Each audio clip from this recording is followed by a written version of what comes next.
എല്ലാവർക്കും നമസ്കാരം. ബറോസ് എന്ന സിനിമയുടെ ട്രെയിലറാണ് നമ്മൾ റിയാക്ട് ചെയ്യാൻ പോകുന്നത്. ഒരു രീതിയിലും പ്രതീക്ഷയില്ലാത്ത ഒരു സിനിമ തന്നെയാണ് ബറോസ്.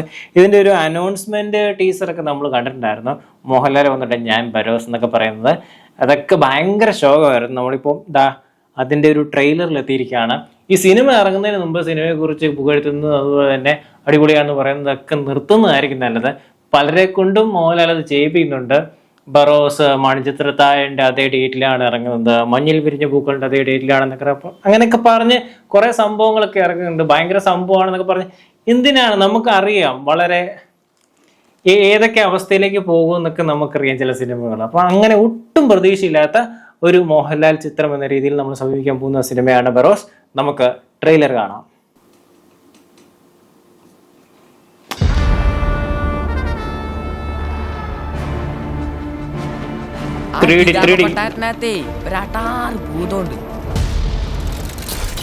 ഞാൻ ബറോസ്. നൈസ് ക്വാളിറ്റി ആണല്ലോ.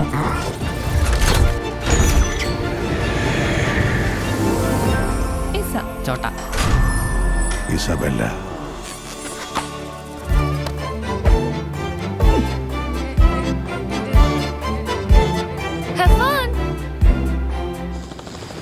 benvenuto di volta di Gama.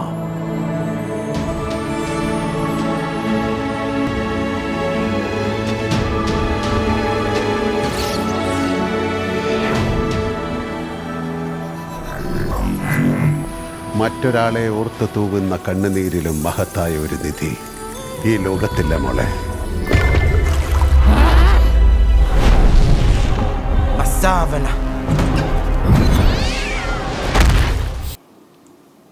ഒരു മിനിറ്റ് 12 സെക്കൻഡ്.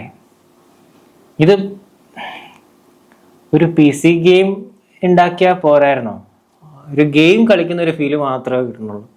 ഭയങ്കര രസമായിട്ടുള്ള വിഷ്വൽസ് ഒന്നും പറയാൻ തോന്നില്ല.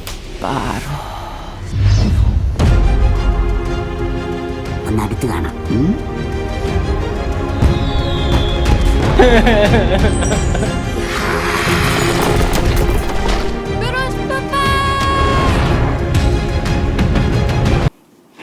പപ്പാ എടേ, ഞാൻ പ്രതീക്ഷിച്ചത് ലോയാണ് ഈ വന്നത്.